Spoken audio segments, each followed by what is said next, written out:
De la musique, des chansons, des costumes. Toute la ville de Gliwice en Pologne s'est mise sur son 31.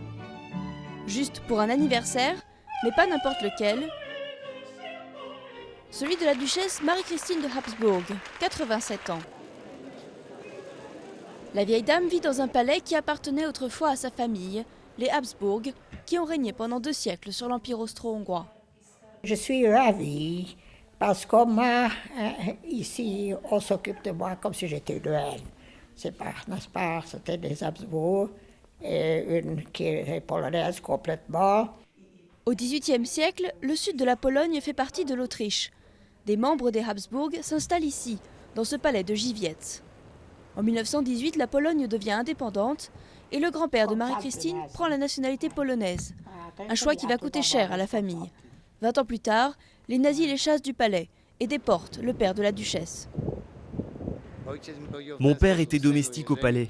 Il m'a dit, mon fils, si un jour un des Habsbourg veut retourner ici à Gliwice, aide-le, car cette famille s'est inscrite en lettres d'or dans l'histoire de cette ville.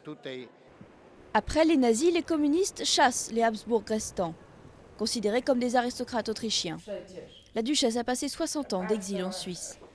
Il faut attendre 2002 pour que Gliwice invite Marie-Christine à revenir dans sa maison natale. Ce n'est plus la grande époque. Elle s'installe dans un 2 pièces, aménagé dans une ancienne salle de jeu du palais.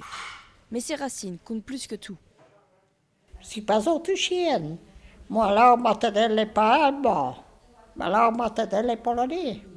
Język ojczysty polski, narodowość polska, wszystko jest polskie. Quand l'heure viendra, sa volonté est de reposer à Gliwice, dans la petite chapelle des Habsbourg, à côté de son petit frère, mort à l'âge de 2 ans.